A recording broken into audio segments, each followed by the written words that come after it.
Welcome to Let's Talk. I'm John, and he's Tom. A B C D E F G. And then obviously I have to say that Harps is on holiday. Well, you can say that like something horrible's happened to him. Hello everyone, welcome to Let's Talk. Today I'm joined by Tom. Hello. Thank you very much for having me. That's alright. And I'm John. As you can hear, Harps isn't here. He's in Canada, mending his ovaries. So he won't be joining us today. But we got some big topics that we're going to be talking about. Space is going to be the main topic with all sorts of Pluto, Kepler, Ceres, and NASA's budget. So we're going to get onto them. But let's start with the news first, anyway. Okay. I don't know. This is something I read today that happened last night here in the UK. That 2,000 migrants tried to enter the Channel Tunnel in Calais last night. In one night? In one night. And that's never happened before. 2,000 of them. It makes you think, what are the French doing to stop them from even trying to attempt that? Well, I mean, when I was I used to work for the asylum seeker charity in Kent, and a lot of the the young lads that we saw there would say when they were living in the jungle in Calais, which is basically just like a forest and scrubland just outside of like the ports. Yeah. They used to like camp and stuff. The police would just like go in there and kick them about and stuff, and like people would let their dogs loose in there, and just treating them like scum, really. And it sort of made them really, really despise France, particularly Calais. So they just would try anything to get out of there. So I think that is sort of like a little bit of that last push, that they're treated sort of like as subhuman almost. Yeah, but do you think that the reason why there's so many at the moment is because of what's happening all over the world, like in terms of ISIS? You've got Syrian refugees, you've got African migrants trying to get over. Yeah, I think that does have something to do with it. Yeah. There's even without ISIS, there's a lot of like crap going on all over the world, and it's enough to make people think that there's a better life for them elsewhere. And it just so happens that we get quite a lot of them coming over to the UK. Yeah. I also think that the Europeans, the EU's laws on picking up migrants as they cross the Mediterranean, the stepping up of like the rescue searches and stuff, I think that's had an effect on the migrants now knowing that there's a greater chance of them being rescued by the fleet of European ships, that more of them are trying the crossing. Yeah. So if you look on the news, like you'll see that the levels of crossings attempted from North Africa to places like Italy has really ramped up since the European navies have all sort of like pitched together and are patrolling the waters. Yeah, it is quite annoying, and especially how I mean, I understand why they come over. Obviously, their lives aren't that good, and they're at risk of dying. So they'll do anything to go over. But once they get into Europe, they seek asylum there, which they're granted. But there's a program in Europe which the UK isn't part of, where the migrants are spread out to different countries. So like a few thousand stay in Italy, a few thousand go to France, and they disperse them accordingly to the countries that signed up for it. But that means that eventually they will get EU passports, and eventually they'll be able to move to the UK anyway with a EU passport. Hmm. So, yeah, that's true. I don't really know a lot about the EU laws affecting it and stuff, but I know that a lot of things go into like investigating actual legitimate claims for asylum. Like you can't just go, oh yeah, like this was happening to me, I want asylum. They are like, the cases are investigated. yeah. Sometimes that can be like really traumatic, because obviously these people are waiting with legitimate claims, legitimately horrible things are happening to them back home, but they've still got to like wait and wait for another authority to go, yeah, you know what, you can stay, and it's pretty traumatic. It is, yeah. Just There's a lot of what I've politics seen. involved. Yeah, and it must be really horrible to sort of like find your way to another country thinking you're going to be safe, and then you've got to wait for them to make a decision on whether or not you can be safe, you can stay there.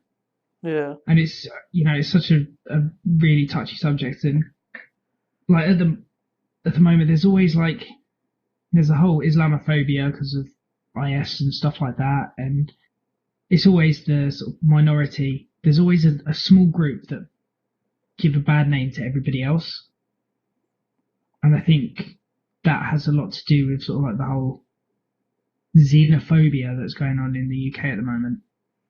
yeah, it is. And talking about IS, the other news was Turkey are now conducting their own airstrikes, which they said they wouldn't. But with the suicide bombing a couple of weeks ago on the student rally union that killed, I think, 32 students, I Mm. think that's pushed them into that war with ISIS. Yeah, But they've ruled out sending ground troops in, which I'm not sure because Turkey have a good army. I looked at their army, and their conventional one. They've got good equipment, and of course they're only on the border, so they could quite easily yeah, launch operations even in just northern Syria. They could quite easily do that. So just yeah. airstrikes. I'm not sure if that's enough. Well, I mean that's all we're doing at the moment. Yeah, I mean I don't think we I think will send troops in. no, I think a lot of it, a lot to do with it is that we don't want to get sucked into another long drawn out combat war, whatever. Yeah, That like people sort of support for the military and military actions has really dipped since like Afghanistan and Iraq and stuff like that. And I think the government would be reluctant to force another situation like that. So for the time being, it's just like isolated airstrikes. yeah. I mean it does help, but only a couple. I think it was a couple of years ago. In the government, they voted against sending ground troops into Syria. This was before ISIS.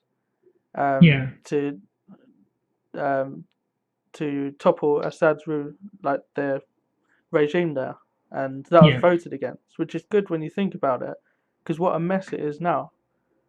There's so many groups operating in Syria. Some of them are your friends, some of them aren't, but some of them are your friends, yeah, even though they're your enemy. And that we would have been stuck in there again. It would have been another Afghanistan, I think. yeah. I think it's right to do something about it, given the threat that they sort of at least appear to pose. I think it's good that we're standing up and doing something about it, but I also think Oh, it's right that definitely, we're yeah. not committing like a massive thing that's just going to suck time and money and lives into this meat grinder. Yeah, the only way I could see us getting involved with boots on the ground is if Iraqi's armed forces failed, where they all disbanded or didn't want to fight anymore and just retreated like they did uh, about a year ago that time when I think 7,000 ran from 200 or 300. Yeah, They just ran away. If that happened, then there's nobody fighting them except for the Peshmerga. Um, yeah, they're either Kurdish ones, yeah, the Kurdish ones, yeah, but who are right? they fight quite a lot actually. They've got a good army, but I Hmm. don't think it's enough.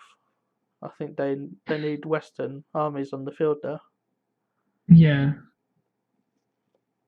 would be sort of good to just sort of nip them in the bud and stuff. I mean, they're getting so much airtime, and I think that has something to do with the sort of power that they seem to Yeah, have. That they're always in the news. They're always something that's affiliated with them, and they've got more than any other terrorist organization. They've got an understanding of the use of things like the internet, and I really think that's playing a big role into how they're perceived as well as their recruitment.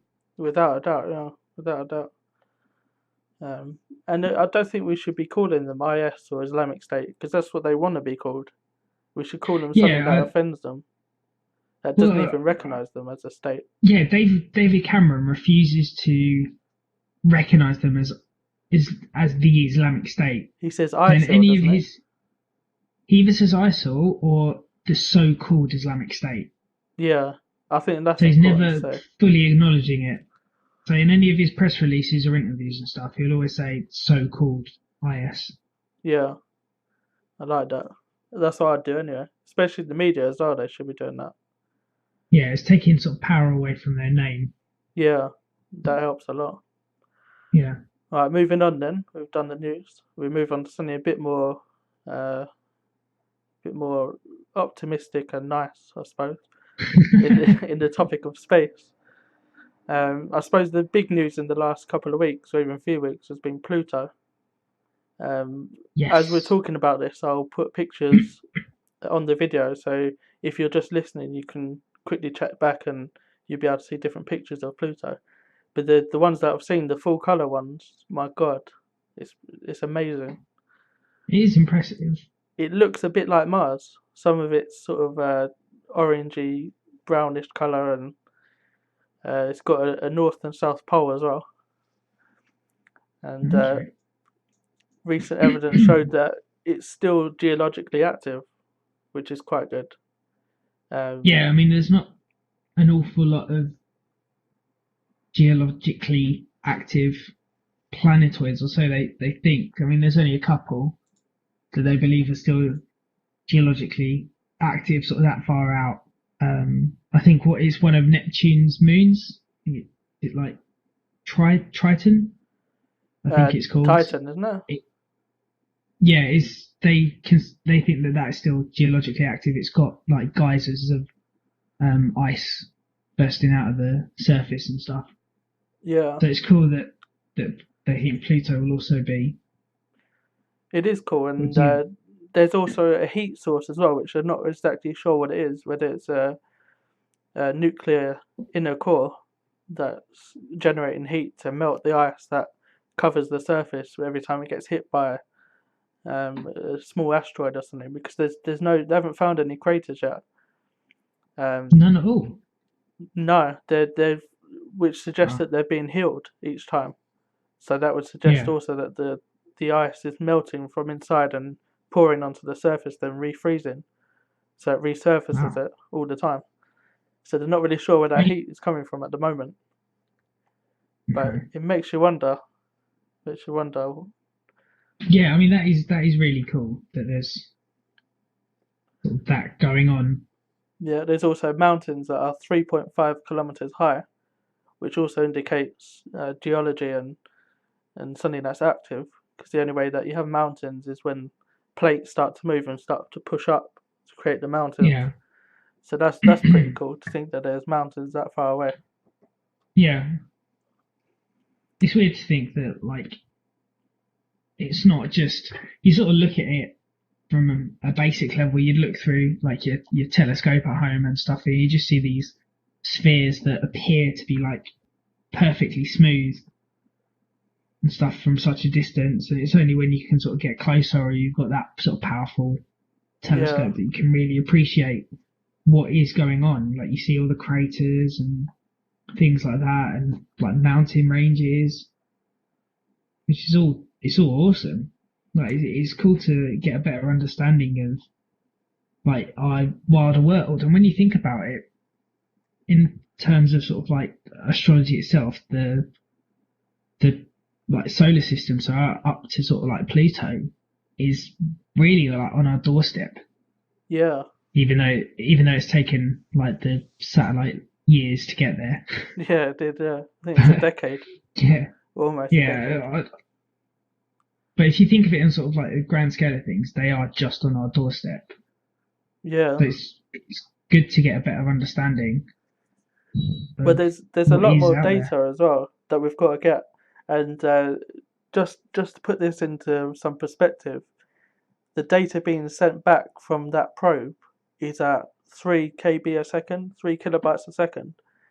Fibre optic broadband here on Earth is 150,000 kbs per second. God. So you can imagine, and that data has to travel 5 billion miles from Pluto to here. So be waiting months for anything. Yeah, up to 16 months to download some data. So there's a lot more that they're going to get in the next couple of years in terms of data, which is exciting as well. Yeah, it's. But it just shows you Means they'll how be able to. how long it takes to get from there to here. Yeah, and the amount of effort that has gone into not just sending it all the way out there, but like maintaining that it works and can continue to send us this information for however many months it's going to take. Yeah. You know, it's a real incredible feat of engineering. Oh, without question. And I didn't even, at the time, I didn't even know they sent this probe. I mean, it probably was in the news, but they're sending out probes all the time. And it's not until 10 years after they start to actually do what they're supposed to do, because it took them so long to get there. So yeah, and also, like 10 years ago, I wouldn't have had an appreciation for it, I don't think. Yeah, I mean, a lot of people, maybe some of our listeners, might have might be older than us and would have known about it more. But I suppose when you get older, you start to take notice in different things like that. Yeah, I think you get a greater appreciation for things as you get older, definitely. It takes Pluto 248 years to orbit the Sun. So that's one full orbit. So that gives you an idea of how far out it is compared to us. Yeah. So it must be really cold out there as well. It wouldn't be habitable. No. It wouldn't be habitable. Definitely not. But I mean, if it's got liquid underneath the ice that's warm enough, you never know what's out there. I mean, there's life forms here on Earth that live without sun. They're so deep down in the water that they don't get much sun anyway. Yeah, we call them gingers.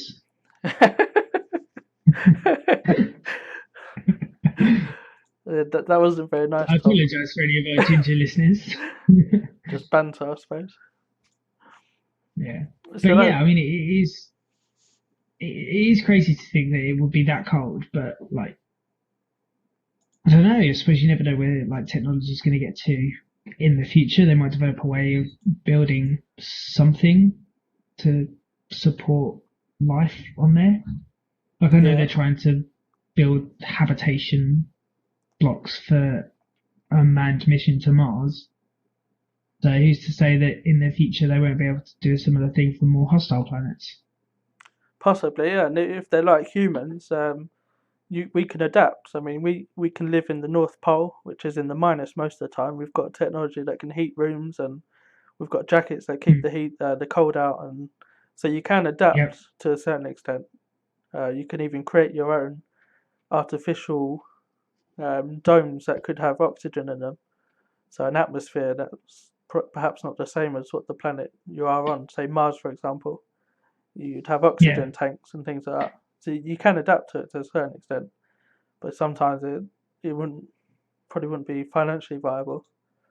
No, I mean it's going to cost an absolute fortune.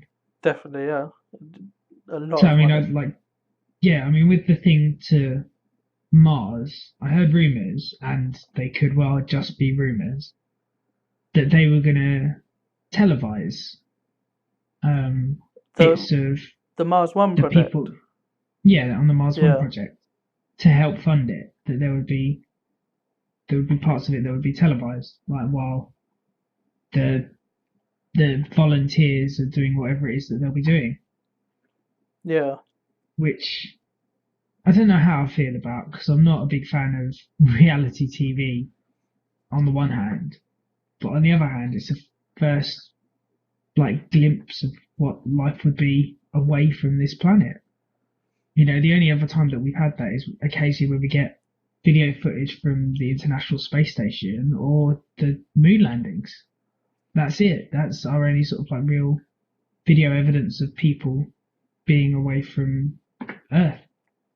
I looked into Mars One, and at the time, maybe a year ago. Did you volunteer? No, I didn't. No. Oh, I was busy that weekend. You don't want that one-way ticket. Yeah, but apparently, some of the head scientists that are working on Mars One are saying it's all just a big scam.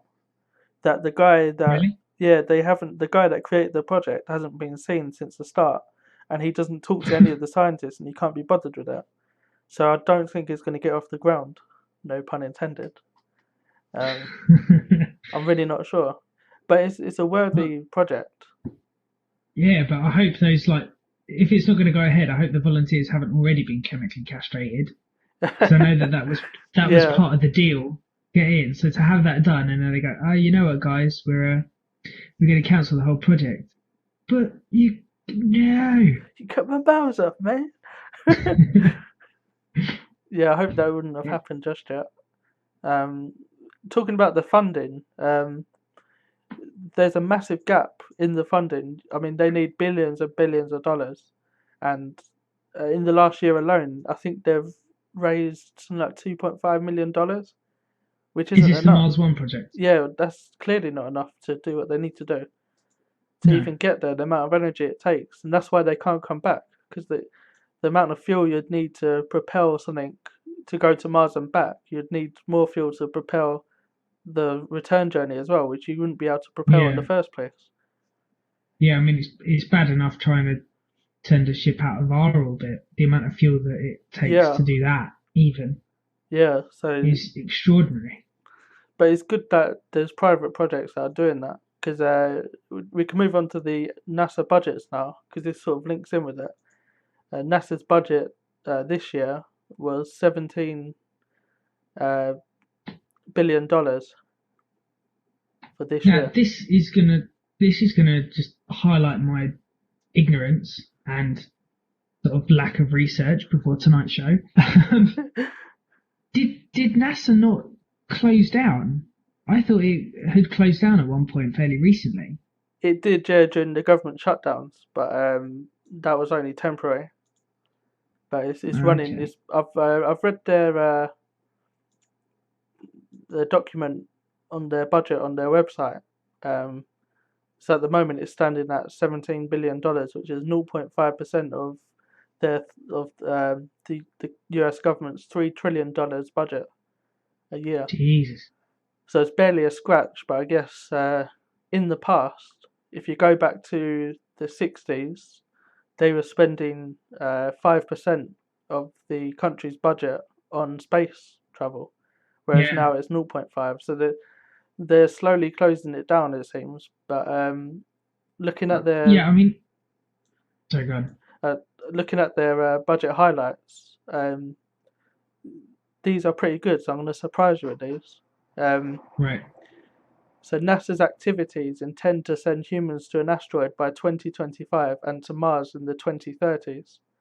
So that's what they're aiming at, which is great that we'd see Why people would walking on Mars in our that would be lifetime. great, but like, and I don't really expect you to be able to answer this because it's probably a question for any physicists out there. But why would it be easier to land on an asteroid and be able to do that sooner than it would be to land on Mars? I'm still waiting Like, for a surely. physicist to answer that. I have no idea. I just would have thought it would have been easier to land them on Mars. Unless the asteroid comes so close to Earth that Yeah, it's it's probably a shorter easier. trip. Yeah, and then you just do maybe a day on there and then use the gravity or something to propel yourself back. I'm Oh, not where are you sure off how to, it honey? works. Oh, I'm just gonna have a day trip at an asteroid. Oh, okay. Do you want to pack lunch? There was an asteroid that recently went past Earth, and there was diamonds on it, and it was worth $30 trillion. The amount of diamond that was on that asteroid. So imagine if you could mine it as well. That'd be brilliant. That You would could be build a pretty whole good. new industry out of that. Yeah, it'd fund all of NASA's projects. Yeah, Well, for a little while anyway. but it is sad that they're cutting back the budgets each year, slowly cutting it down. Because it, Now, I remember hearing a little while ago, and this could just be a conspiracy theory, but that there are people that believe that the space race in the 1960s, like during the Cold War, was basically a way for America to try and bankrupt Russia by forcing them into this sort of like challenge, this race to get to the moon. America hoped that they would bankrupt Russia so that they wouldn't be able to. They wouldn't be a power. They wouldn't be a threat anymore because they would have bankrupted themselves in this futile effort to get into space. It's possible. I know that NASA was founded out of Yeah, that with Russia, the whole thing of trying to get into space first. It was directly from that consequence and the Cold War as well, and those years, and yeah, um, so. But now it's like they're sort of lost NASA because there's none of that pressure. I mean, at the moment there is a little bit of that pressure with Russia and in Ukraine and stuff like that, but it's nothing like it was during the Cold no, War. So there's yeah. It's not like it seems like not the like it government used to doesn't be, have incentive to spend even more of the total budget on space travel and things like that and getting into space. which is a shame because I mean, there's so much more to find out there, and we're making such a good job of messing this planet up. We might as well start looking for another one. Yeah, and also as well the cost that it would take to get to Mars. I'm not sure how much of it is. It's running up to the billions, maybe half $1 trillion. I think the overall project over the years. That's how much it costs. But with that, you could send over 1,000 probes to all different planets. And if you think how much information we get from one probe, even this Pluto one, imagine what 1,000 could achieve. All these different types of probes testing for different things, sending out all different projects, and Yeah, I mean that's true. It's good to like gather evidence and stuff, but just imagine how brilliant it would be to say, rather than go, oh look, we found like more craters on like this planet, to be able to say we've landed someone on this planet. yeah, I it's mean, sure they're massive. not going to be able to get off and they're all going to die there. Yeah, That's the first great step towards like humankind colonizing the stars. yeah, it'd be great. And talking about you just saying a new planet that we need because we're ruining this one. Um, in the last week or so, we discovered a planet called Kepler See, 452b. I'm so great at segues. This planet is said to be a twin of Earth. It's slightly bigger. It lies in pretty much the same position as we do where the sun is, and it has the same type of sun as well. So this is quite interesting because um, it's a twin of us, really. So Yeah, anything's possible with that planet. I mean, Do you think there could be life on it? I don't know. I mean, I'd like to think that there is life out there. I mean, I believe that there is. I believe that in this enormous, unfathomable universe, there has to be other life out there. And when I say that, I'm not meaning like little green men that fly around in saucers and stuff. I mean like life even at the most basic level, Yeah, like single cells, bacteria, things like that. Like actual life forms must be out there. So yeah, I think it's very naive to think that we are the only world in the billions of galaxies that are out there that has life. yeah. It's true, and especially if they say there could be millions of these types of planets that are just like Earth, laying in the habitable zone around the sun, where it's not too far, not too close, just perfect, right Yeah. for life to arise. So it is possible. But this planet is 1,400 light years away, and I did the maths, and it with our current technology traveling at 18,000 miles per hour in space, it would take us 58 million years to get there. 58 million years. Seriously. Yeah, and that's Jesus. No wonder all these sci-fi things come up with cryogenics. yeah.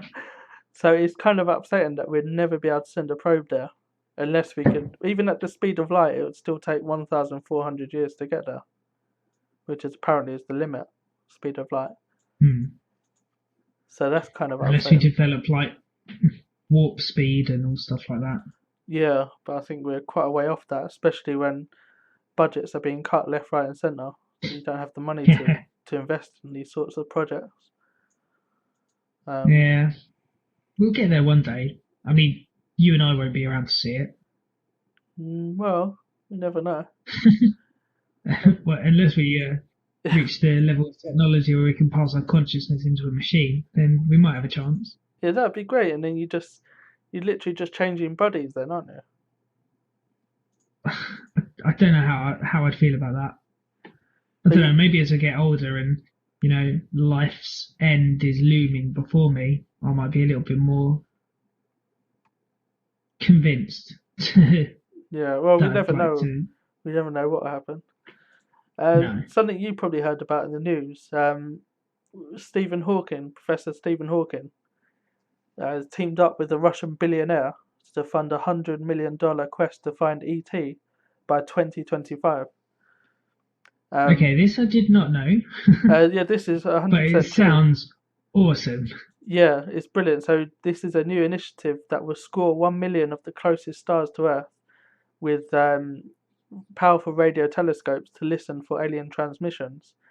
Currently, SETI, you've heard of SETI, the Search for I Extraterrestrial have Life, heard of SETI, yeah. that's doing something similar, but this project will cover 10 times more sky and be 50 times more sensitive than the previous SETI's radio telescopes. So Wow. Stephen Hawking is convinced that we'll find a signal by 2025. That would be awesome if we did. But I should just clarify for our listeners that when John says that this project is looking for ET, we don't mean the little creature from the Steven Spielberg film, but, but extraterrestrial life. Yeah, we know what I Am mean. I right? Am I right in thinking that? Yeah, but the thing is, I mean, if there was an alien race doing the same thing, they probably would have found us by now. But they might not be able to get here because they can't travel at the speed of light and things like that. Yeah, But I mean, the thing I well, don't do it as a the thing sorry. the thing I don't understand is surely an advanced civilization like that wouldn't be using radio waves anymore. They might be using lasers and things like that. Would you be able to detect that with a radio telescope? Well, I mean, that's assuming that they are more advanced than us. Yeah, I guess. Like, there's nothing to say that this like extraterrestrial civilization that we suddenly find could be at like almost exactly the same level of technology as us, Yeah, or even lower. I mean, it's very popular to think that alien life would be more advanced than us, but there's nothing to say that that would have to be the case. yeah. Like this, we could find a civilization that has only just developed like the steam engine or something, or an equivalent. But what's to say they would have developed like us here on Earth?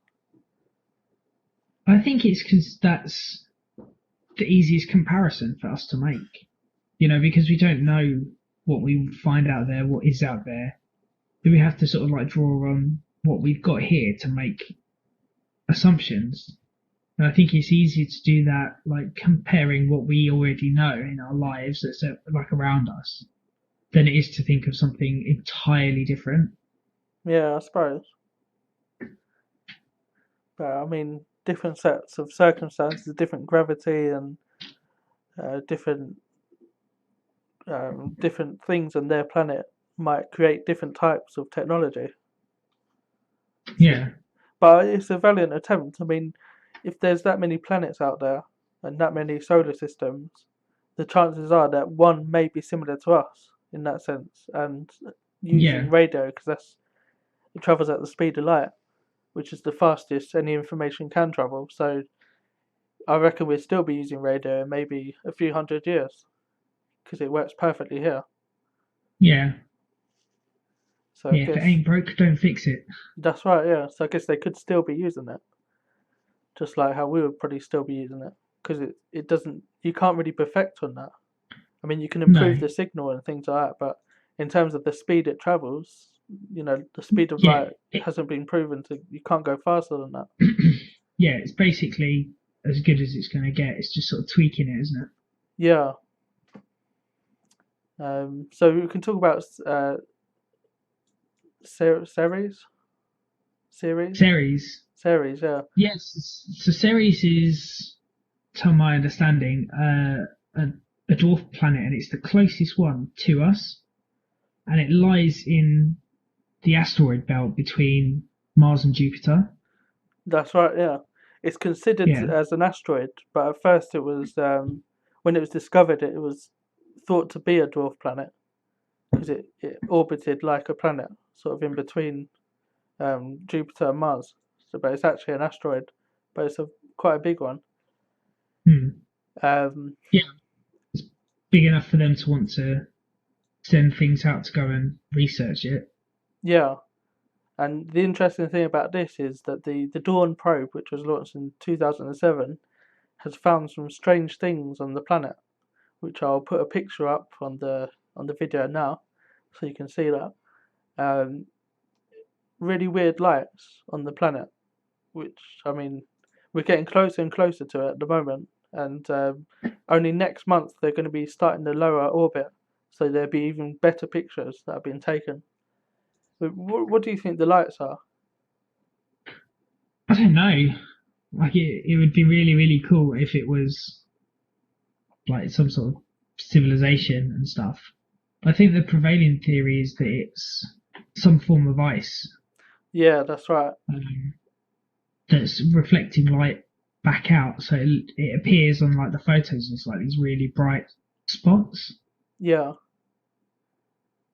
I think other theories is that it could be geologically active, and then these bright spots are things like geysers or cryovolcanoes. yeah. Yeah. Uh, Another one is it could be shiny metal. Someone at NASA said that it could be the spots would be consistent with a highly reflective metal. So, such as on Earth, polished silver and aluminium are among the most reflective surfaces you can find. So, I mean, these hmm, sorts of metals could be found naturally.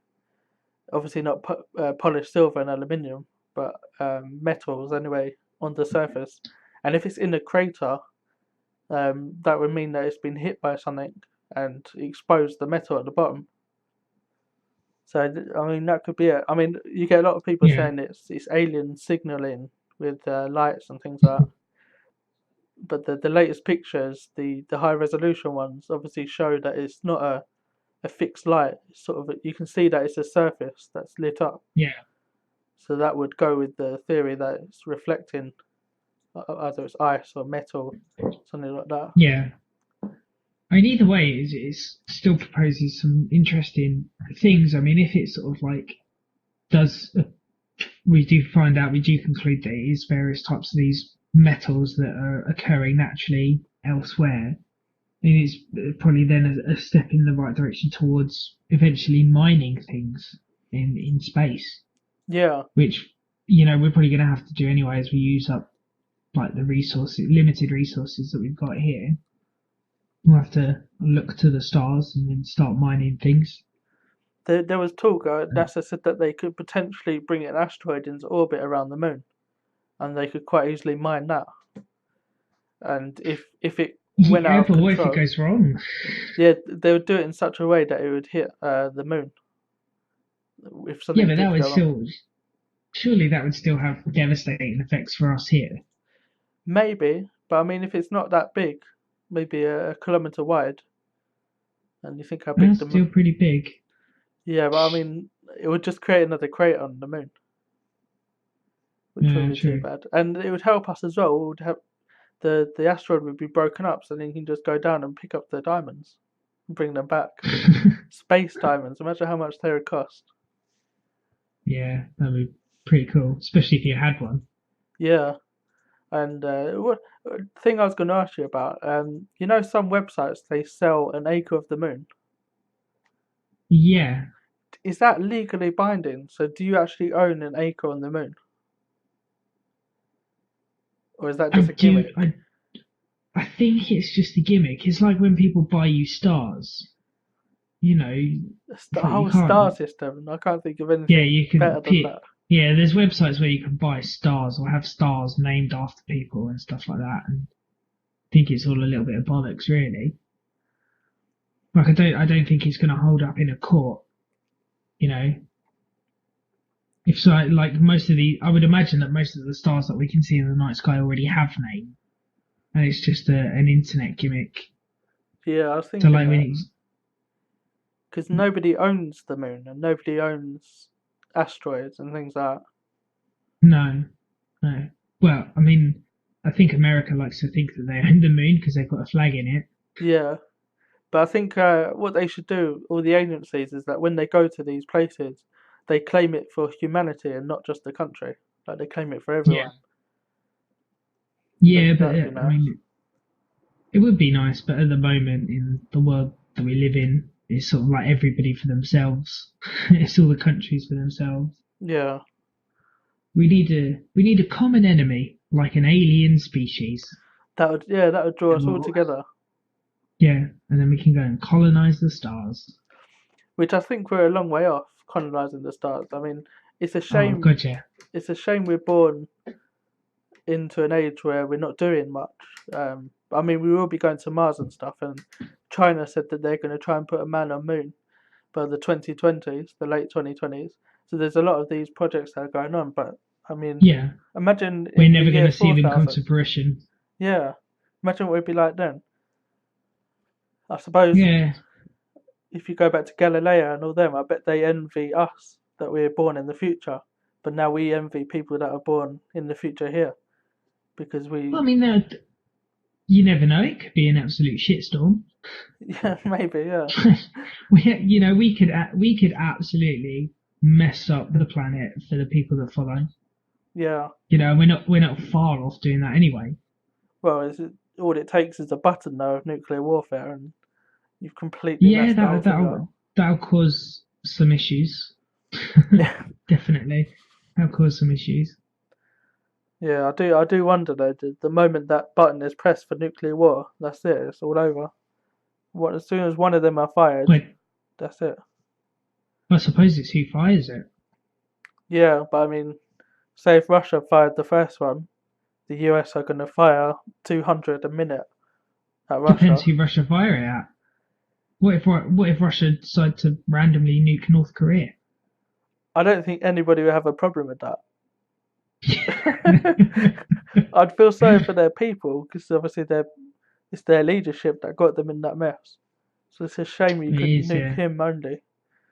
Yeah. I think we could do a whole other show just about how crazy Kim Jong Il is.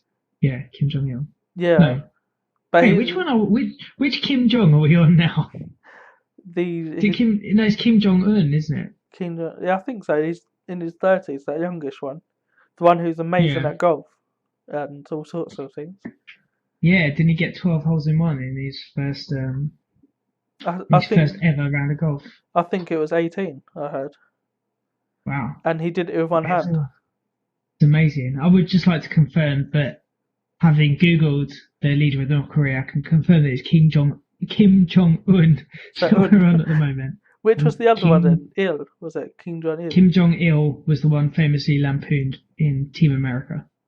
Oh yeah, and then he died, didn't he? So his son was it his son He or did die. grandson? Yeah, no, it's his son, but I think it's like his third son. Yeah.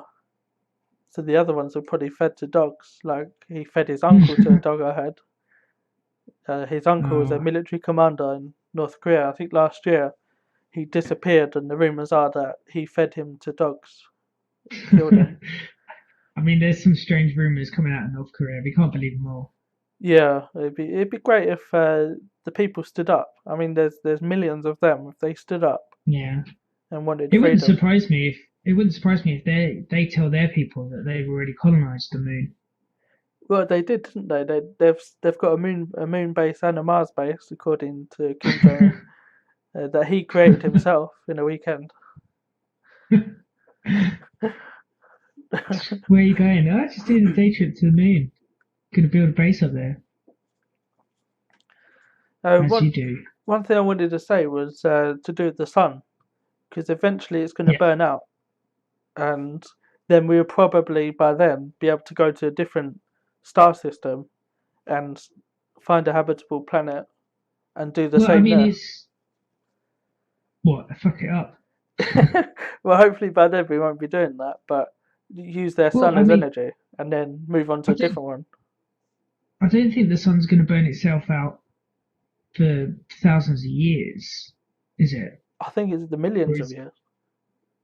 well, that's even better. I mean, it gives us plenty of time to figure out something else. But that means that we'd have to travel faster than the speed of light if we want to get to other star systems, like younger ones. But eventually, though, Tom, eventually every single star in the universe will die out, and there will be no light whatsoever. So life would be impossible then, wouldn't it? Yep. I don't want Good to thing we sound too won't be around for depressive. that. Yeah, The universe is going to end but that would be a with strange everything in place, it. wouldn't it? That everything will be gone, just But then darkness. is that just not the oblivion of death? Yeah, unless we could harvest dark energy and use that as energy source and create our own light from that. Enough to power a universe? Maybe not a universe, but maybe just the planet you're on. But it'll be awful cold and dark, and It'd unless be awful cold. it'd be very cold, yeah, it wouldn't be very nice. No. Have you got any topics you want to raise? Anything about space or anything in it? Um, no, I mean it's not one of my strong points, but I think it's a the thing I like most about space is that it's a continuing source of inspiration. Like from our earliest days as a species, we've always like looked up to the stars and wondered and thought up these things, and that like it's the realm of the gods, or that there's civilizations that are looking down on us and stuff. And that's one of the things that I like most about it is the fact that it is still so unknown to us what is out there and what isn't out there, that it Yeah, can just like be a continuing source of like inspiration and ideas and stuff like that. well, Which it's is gets me limitless, isn't really pissed off why Hollywood just keeps rehashing the same old formats over and over again. it? What do you mean with films?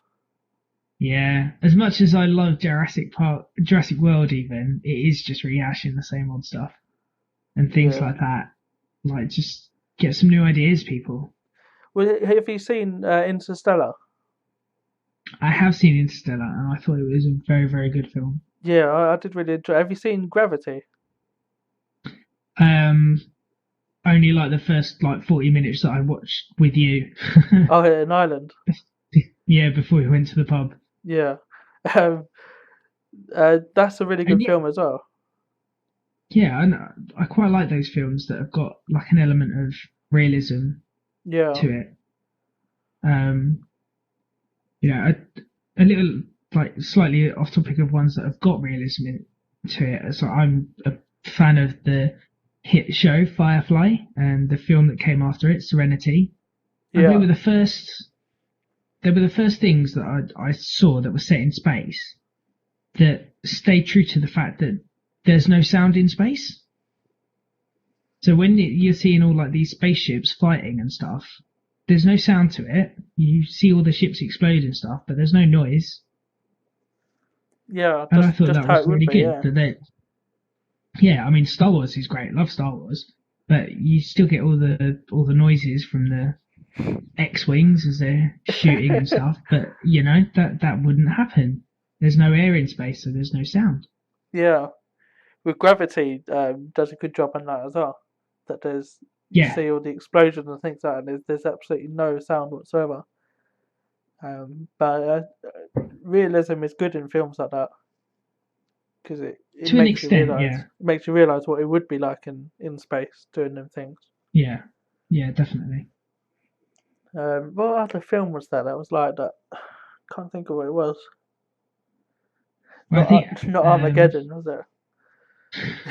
well, it was the film Alien. Its tagline famously was "In space, no one can hear you scream," which maybe plays into the fact that there is no air. And we found out that they mostly come at night. Mostly. Nicely. That's a great film. I recently bought the trilogy for that on Blu-ray. I love that film, Alien, and Aliens and Alien 3. Resurrection Yeah, and Alien versus Predator. I'm not a Not so massive much. fan of that one. Yeah, it's alright. Yeah. Do you think that if we saw an asteroid coming towards us, that we could all group together, all the space agencies, and get out there and deflect it from Earth? Probably not. I don't hold out a lot of hope. Well, apparently there's a massive telescope on the southern hemisphere that can spot an asteroid up to 2 or 3 years out that could potentially hit us, and that would give us 2 to 3 years to try and deflect it away from us. But or to just like save the planet's most valuable people in bunkers under the ground. Yeah, it depends how big it would be. I mean, if you could see it from that far out, I guess you could judge where it's going to hit, which it will probably hit Yeah, America, like they always do in the films. For some they reason, always do. always hit America. Yeah.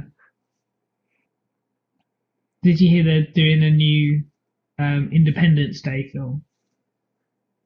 Really? Yeah, Well, with Will Smith in sequel. it. No, Will Smith isn't in it, as far as I'm aware. But the character, like his character's son, Yeah. is in it. I wonder if his Um, actual son is playing his son. no, it's some other dude.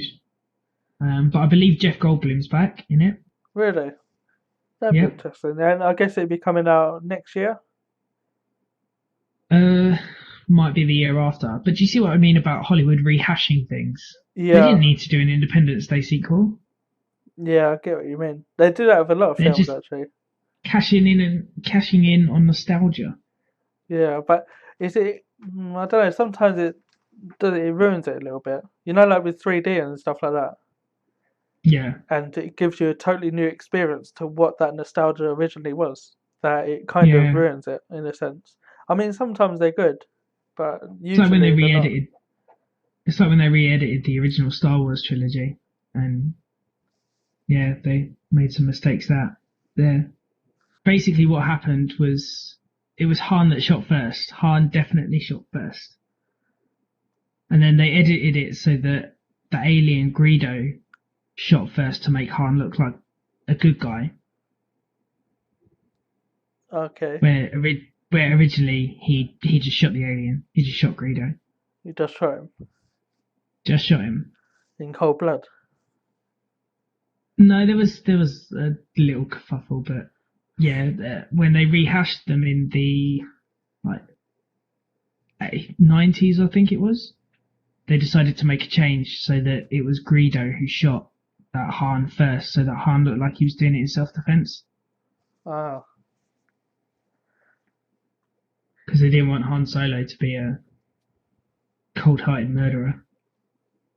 so do you own those DVDs or Blu-rays of that film?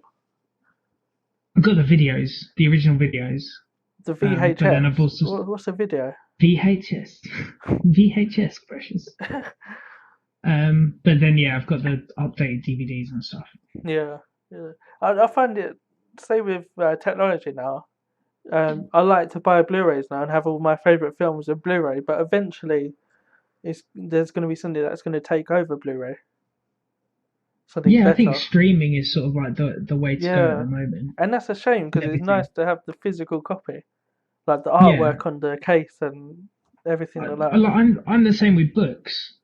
Like I get the appeal of having things like a Kindle and e-reader and stuff, but there's something just about owning like a book, just having it there, like even the smell of them. Okay, you just go around sniffing books. Man, that's Hell good yeah, paper, man. mate! I could spend hours wandering through Waterstones just sniffing books. I was in Waterstones the other day when I took my sister Jade. Um, I know her. do you? Yeah, yeah, I know. We went to the Mamas and Papas to buy uh, or pre-order the pram, and I went into Waterstones and I bought a couple of books. Have you heard of Hmm. Battle Royale? I have heard about Royale. Yeah, I've seen the film. It's kind of like Hunger Games, but I think Battle Royale was out before the Hunger Games. I think. It was, yeah, Yeah, a long time before it, which people just sort of thought that Hunger Games was just rehashing the Japanese original. yeah. And I thought, oh So wow, I've bought the novel, which is about 600 pages long.